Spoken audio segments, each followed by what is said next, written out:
శ్రీమన్నారాయణ. జ్ఞానానందవయం దేవం నిర్మలాస్ఫటికాకృతిం ఆధారం సర్వవిద్యానాం హయగ్రీవ ఉపాస్మహే. ఆపదాపహర్తారం ధాతారం సర్వసంపదాం లోకాభిరామం శ్రీరామం భూయో భూయో నమామ్యం. ఆదిత్యాయ సోమాయ మంగళాయ బుధాయ చ గురుశుక్రశనిభ్యశ్చ రాహవే కేతవే నమః. మనం ఇప్పుడు ఈ వీడియోలో జనవరి 1, 2025 నుంచి డిసెంబర్ 31, 2025 వరకు సంవత్సర ఫలితాలు తెలుసుకుందాం. అందులో ముఖ్యమైన 4 గ్రహాలే. అవి ఏంటంటే గురుగ్రహము, శనిగ్రహము, రాహుగ్రహం, కేతుగ్రహం. ఈ 4 గురించి మాత్రమే చెప్పడానికి మనకు వీలు ఉంటుంది. అంటే మిగతా గ్రహాలు అంటే రవి, బుధ, శుక్ర, కుజ గ్రహాలు ఇవి మారుతూ ఉంటాయి. కొన్ని 30 రోజులు, కొన్ని 45 రోజులు. ముఖ్యంగా శని ఒక రాశిలో 2.5 సంవత్సరాలు ఉంటాడు. గురువు సంవత్సరం, రాహుకేతువులు సంవత్సరంన్నర ఎప్పుడు కూడా అవి వక్రగతిలో సంచరిస్తూ ఉంటాయి. మానవ జీవితంలో ఈ 4 గ్రహాలు అంటే గురువు, శని, రాహుకేతువులు ప్రధాన పాత్ర వహిస్తాయి. ముందుగా మనం సంవత్సర గోచార ఫలితాలంటే ఏమిటి అనేది తెలుసుకుందాం. ప్రతి సంవత్సరము ఉగాది సందర్భంలో చేసే పంచాంగ శ్రవణంలో భాగంగా సంవత్సర గోచారాన్ని తెలియజేస్తారు. సాధారణంగా కూడా జరుగుతున్న సంవత్సరంలో తమకు సంబంధించిన శుభాశుభాలను తెలుసుకోవడం కూడా సంవత్సర గోచార ఫలితమే. ఈ విధానంలో ముఖ్యంగా ఆ సంవత్సరం శని, గురువు, రాహు, కేతువుల సంచారం ప్రధానంగా గమనిస్తారు. శని సంచరించే రాశి తమకు అనుకూలమా ప్రతికూలమా అని చూసుకోవడం అనేది ఉంటుంది. ఈ క్రమంలో తమ జన్మరాశికి శని 12, 1, 2 రాశిలో సంచరిస్తుంటే దాన్ని ఏలినాటి శని అని, 4వ స్థాన సంచారం అర్ధాష్టమ శని అని, 8వ రాశిలో సంచారాన్ని అర్ధాష్టమ శని అనే పేరుతో తెలుపుతారు. ఈ కాలాల్లో అంటే 12లో ఉంటే విశ్రాంతి లేకపోవడం, 1లో ఉంటే శరీరమైన ఇబ్బందులు, 2లో ఉంటే ఆర్థిక ఇబ్బందులు, కుటుంబ కలహాలు, 4వ స్థానంలో ఉంటే సౌఖ్యం లేకపోవడం, 8వ స్థానంలో ఉంటే ఆకస్మిక నష్టాలు, అనారోగ్యాలు తెలియజేయబడతాయి. శని యొక్క దృష్టిని కూడా పరిశీలించడం సాంప్రదాయం. శని తానున్న రాశి నుంచి 3, 7, 10 స్థానాలు చూస్తూ ఉంటాడు. ఆ రాశిలో తమ జన్మరాశి ఉన్నప్పటికీ జాగ్రత్తలు తీసుకోవడం అవసరంగా సూచిస్తారు. అంటే ఈ 3, 7, 10 స్థానాల దృష్టి ఏ రాశిపై అయితే పడుతుందో ఆ స్థానాలు కొంచెం జాగ్రత్తగా ఉండాలని శని సూచిస్తాడు. అంతేకాకుండా శని సంచరిస్తున్న రాశి తన దృష్టి ఉన్నటువంటి రాశులను తమ జన్మరాశి నుంచి ఏ భావాలు అవుతాయో ఆ భావాల విషయంలో జాగ్రత్తలు తీసుకోవడం కూడా గోచారంలో భాగమే. శని ఒక్కొక్క రాశిలోనూ 2.5 సంవత్సరాల సంచారం వల్ల ఈ గ్రహ ఫలితాలను అధికంగా గమనించడం సాంప్రదాయంలో ఉంది. సంవత్సర గోచార ఫలితాల అధ్యయనంలో శని ఫలితం చాలా కీలకమైనదని చెప్పవచ్చు.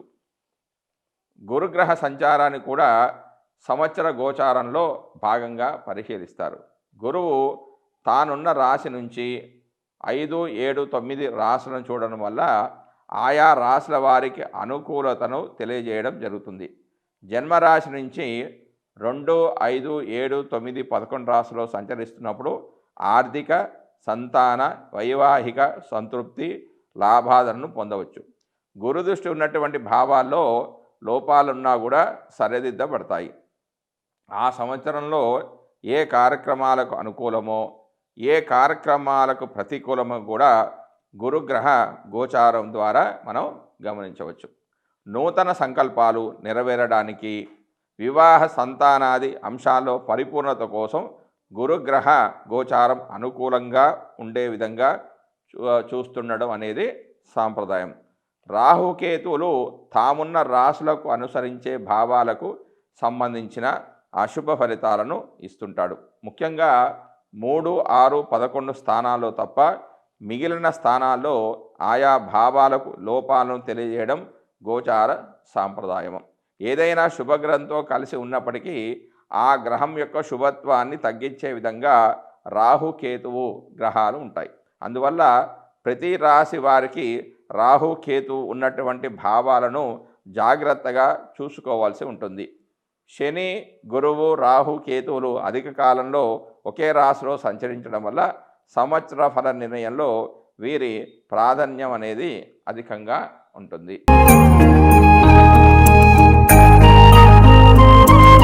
కర్కాటక రాశి వారికి 2025 సంవత్సరంలో సంవత్సర ఫలితాలు. కర్కాటక రాశి వారికి జనవరి 1, 2025 నుంచి 31 డిసెంబర్ 2025 వరకు గురువు, శని, రాహు, కేతు ఇచ్చే ఫలితాలు ఈ విధంగా ఉన్నాయి. ముందుగా గురుగ్రహం యొక్క ఫలితాలు.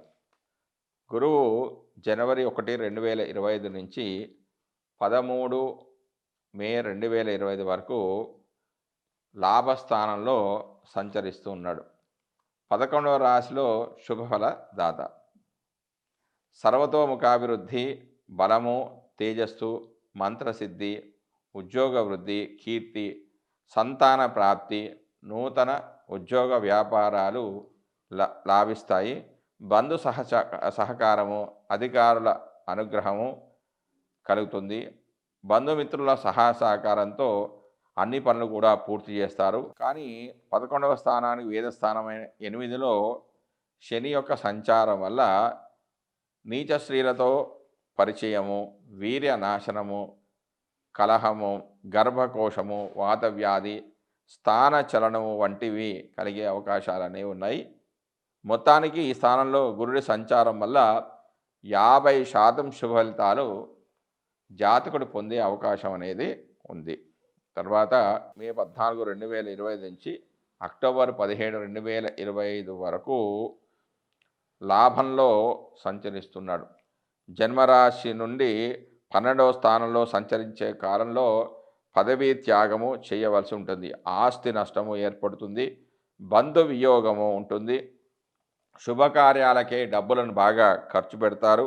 చెడు ప్రవర్తనలకు గురవుతారు. ఖర్చులకు తగ్గట్టుగా ఆదాయం అనేది ఉండదు. అత్యధికమైన శ్రమతో అతి తక్కువ ఫలితాలనేవి పొందుతారు. జీర్ణకోశ వ్యాధులు అనేవి ఉంటాయి. ప్రతి పనిలో కూడా ఎదురు దెబ్బలు అనేవి ఉంటాయి. వ్యర్థమైన దూర ప్రయాణాలు అనేవి చేస్తారు. 12వ స్థానంగా వేదస్థానమైన 2లో రవి వేద వలన జ్వరము అనేది కలుగుతుంది. పశువు ధననాశము, జ్వరము, పైత్యము, శూలలు, ప్రయత్న కార్యాలు చెడిపోవడం, తండ్రితో పితృవర్గం వారితో శత్రుత్వం అనేవి వహిస్తారు. ఇక కుజవేద వలన ప్రయాణము, నేత్రరోగం, వివిధ రకాల ఖర్చులుంటాయి. బుధుడి యొక్క వేద వలన జ్యోతిష్శాస్త్ర సంవాదము, సన్మానం, యోగ్యమైన ఆలోచనలు, గృహంలో శుభకార్యాలు, మంచి గ్రంథ పఠనం లాంటివి ఉంటే, శుక్రుడి యొక్క వేద వలన స్త్రీ సౌఖ్యము, బలము, తేజస్సు, అభివృద్ధి, సంతోషము, స్వర్ణాభరణాలు, పుత్ర సౌఖ్యం వంటివి జరుగుతాయి. ఇందులో 70% శుభ ఫలితాలు జరిగే అవకాశం అనేది ఉంది. తర్వాత అక్టోబర్ 18 నుంచి డిసెంబర్ 4, 2025 వరకు కర్కాటక రాశిలో సంచరిస్తున్నాడు. జన్మరాశిలో గురుడి సంచారం వల్ల, అంటే కర్కాటక రాశి వారు కర్కాటక రాశిలోని గురు సంచరిస్తున్నాడు కాబట్టి జన్మరాశిలో సంచరిస్తున్నట్టుగా భావించాలి. జన్మరాశిలో గురుడి సంచారం వల్ల మిశ్రమమైన ఫలితాలు వచ్చే అవకాశం ఉంది. ప్రభుత్వం నుంచి ఇబ్బందులు అనేవి ఏర్పడతాయి. అంటే పెనాల్టీస్ అనేవి కట్టే అవకాశం ఉంటుంది. కాన్సన్ట్రేషన్ అనేది లోపిస్తుంది. అంటే ఏకాగ్రత అనేది లోపిస్తుంది. అనవసరంగా దూర ప్రయాణాలు అనేవి చేస్తారు. తన ప్రత్యేక దృష్టి చేత పంచమ, సప్తమ, నవభావాలను వీక్షించడం వల్ల ఉద్యోగ అవకాశాలు అనేవి పెరుగుతాయి. పదోన్నతి, సంఘంలో గౌరవ మర్యాదలు, సంతాన మూలకంగా ఆనందం అనేది కలుగుతుంది. వివాహాది శుభకార్యాలు, తీర్థయాత్రలు, పుణ్యక్షేత్ర సందర్శనము, బంధుమిత్రుల నుంచి సహాయ సహకారాలు అనేవి అందడం లాంటివి జరుగుతాయి. తర్వాత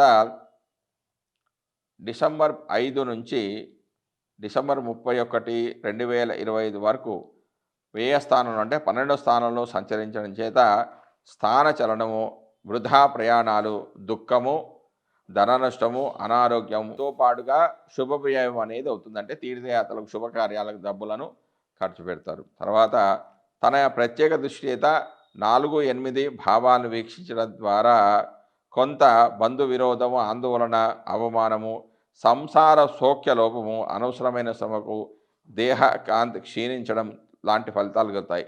అయితే 12వ స్థానానికి వేదస్థానమైన 2లో కుజ, బుధ, శుక్ర గ్రహాల వేద వల్ల అశుభ ఫలితాలు తగ్గిపోతాయి. కానీ ఈ రాశిలో కేవలం 20% మాత్రమే శుభ ఫలితాలు వచ్చే అవకాశం అనేది ఉంది. దాని తర్వాత శని యొక్క ఫలితాలు. కర్కాటక రాశి వారికి శని జనవరి 1, 2025 నుంచి 28 మార్చి 2025 వరకు అష్టమంలో సంచరిస్తున్నాడు. అంటే 8వ రాశిలో సంచరిస్తున్నాడు.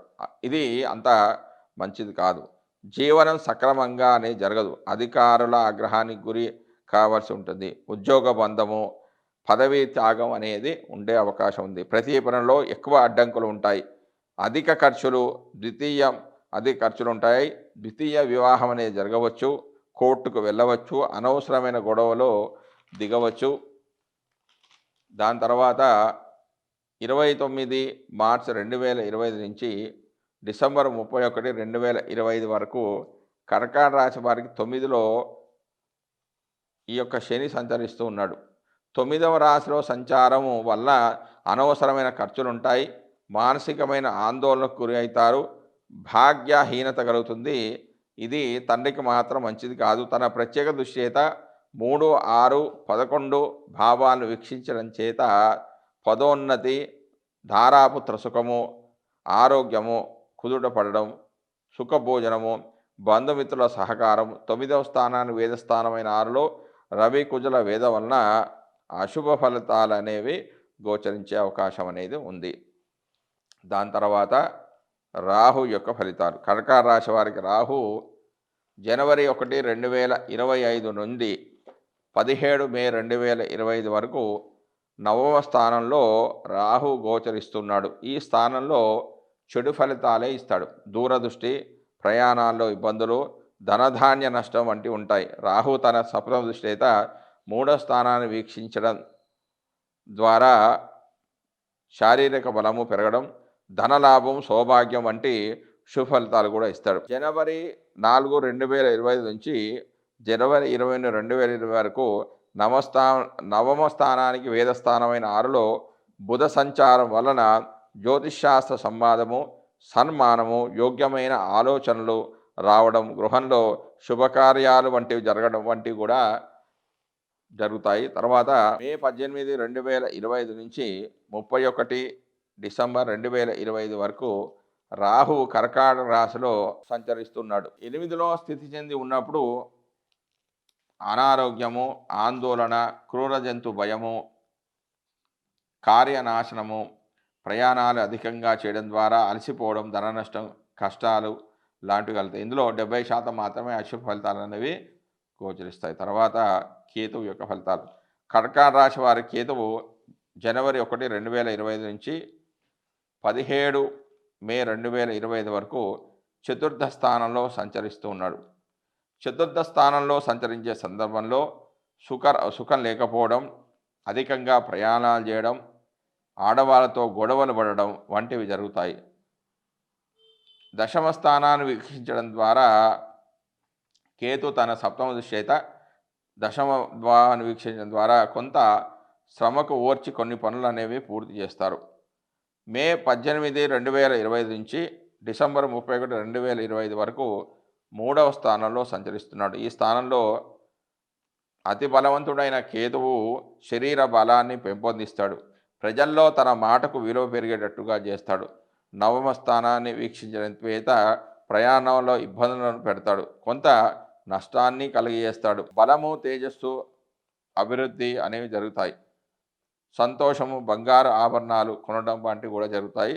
బుధుని యొక్క వేద వలన 23 మే 2025 నుంచి జూన్ 5, 2000 వరకు బుధుడు యొక్క వేద వలన అంటే ఆ స్థానానికి వేద స్థానంలో సంచరించడం వల్ల మంచి ఆలోచనలు, గృహంలో శుభకార్యాలు వంటివి జరిగే అవకాశం అనేది ఉంది. జై శ్రీమన్నారాయణ.